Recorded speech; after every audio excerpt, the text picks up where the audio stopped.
Des ponts jumeaux au Sept-Deniers, le Stade Toulousain s'est construit une image d'avant-garde. Devenu propriétaire d'un domaine sportif de 7 hectares, la culture des Rouges et Noirs s'alimente notamment par la formation. Une formation sportive tout d'abord, propre à renforcer la qualité du jeu à tout niveau. Vous, tant que je dis pas jeu, l'opposition est raisonnée. Quand je dis jeu, vous laissez leur prendre le ballon.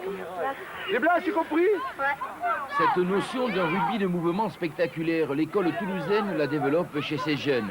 Un langage identique et des résultats qui honorent toutes les équipes avec à la clé l'une des fiertés, le challenge du club complet enlevé régulièrement. À travers les générations, l'essentiel est donc de pérenniser l'identité stadiste. Pierre Villepreux et Robert Bru nous ont un peu inculqué ça dès le départ. Et puis nous, dans cette continuité, on essaie de continuer ce jeu-là qui est déjà attractif au niveau des gamins, puisqu'ils ne font que jouer en opposition. Ils ne font pas de jeu à vide.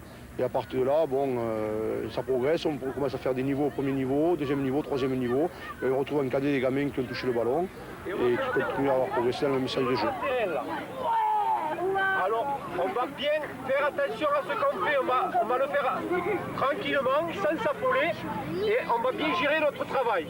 Tous les mercredis après-midi, ils sont plus de 200 à fouler les terrains annexes, car ici, on privilégie la filière des jeunes joueurs, une manière de garantir l'esprit maison. Ça y est, Benjamin, au pied loin. Souci de progresser, souci d'innover autour d'éducateurs tous anciens porteurs du maillot rouge et noir. Exemple, ces exercices, toujours en opposition, auxquels participent Benjamin et Poussin, un mélange des catégories qui prépare les saisons à venir. Et ça permet de changer de forme de terrain, d'approcher le 12 qui sera, puisque le gros pas entre le Poussin et Benjamin, c'est le petit terrain et grand terrain. Donc commencer à travailler déjà pour l'an prochain pour qu'ils s'aperçoivent des différences de terrain, de l'appréhension du terrain et du jeu à 12.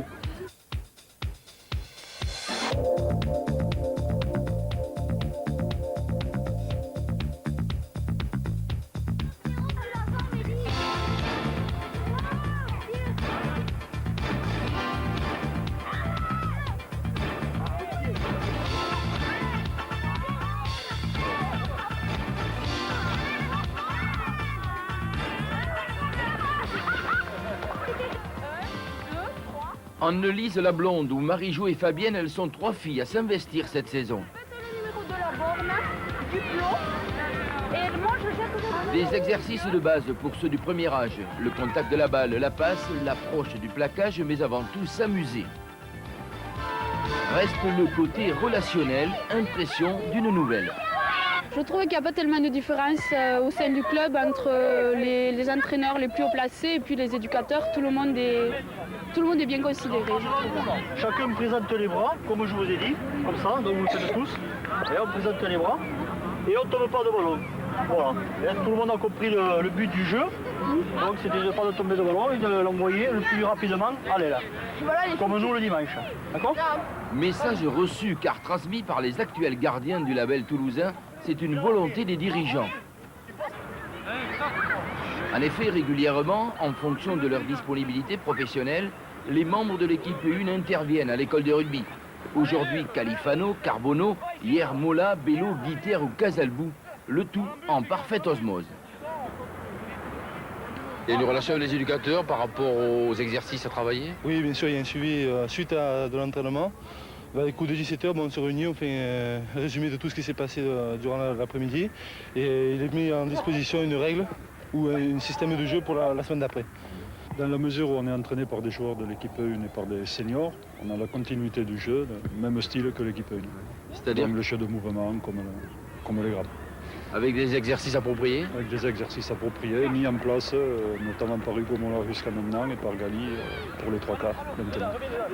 C'est donc ici que grandit la relève des champions de France, sachant qu'au Stade Toulousain, cadet, junior et chez l'équipe Fagnon forment l'épine dorsale du club.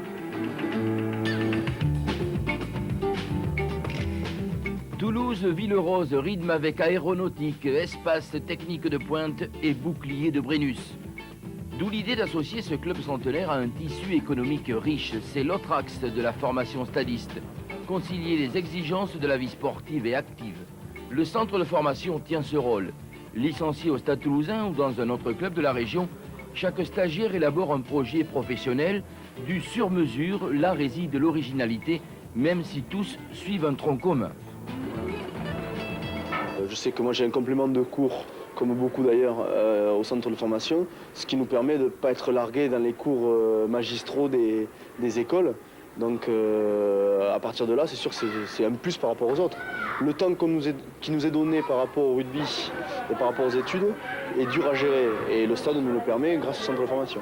Je crois qu'aujourd'hui, les entreprises reconnaissent notre démarche et aujourd'hui, on se tourne vers nous effectivement pour nous expliquer les postes qu'ils veulent proposer aux joueurs et on nous demande de préparer les joueurs à pouvoir les occuper dans les meilleures conditions, donc en leur faisant de la formation professionnelle et en aménageant les horaires de façon à ce qu'ils puissent et avoir ces formations et passer un maximum de temps en entreprise pour être productif pour l'entreprise sans que ça pose des problèmes pour le club, bien sûr. Donc voilà, c'est très facile pour le démontage. Voilà.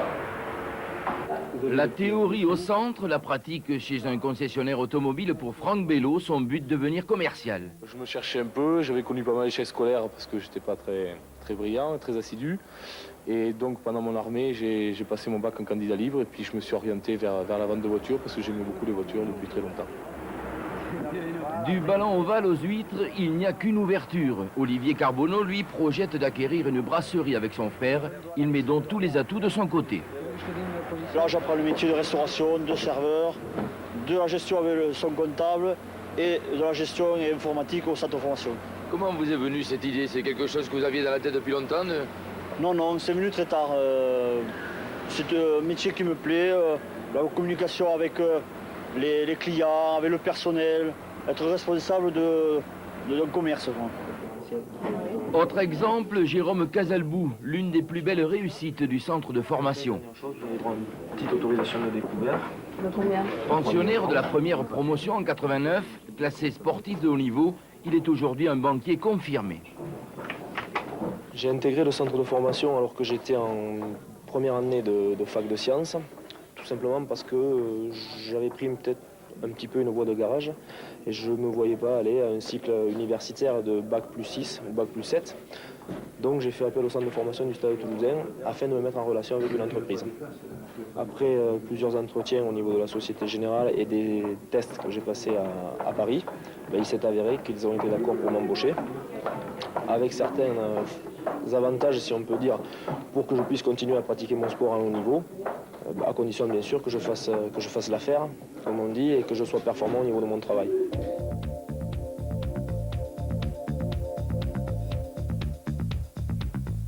Un rugby attractif devenu référence, un profil de joueur correspondant à ce jeu de mouvement, le Stade Toulousain parie sur la formation pour fidéliser ses jeunes, partant du principe qu'ambition sportive et professionnelle jumelée assurent l'horizon 2000 des Rouges et Noirs.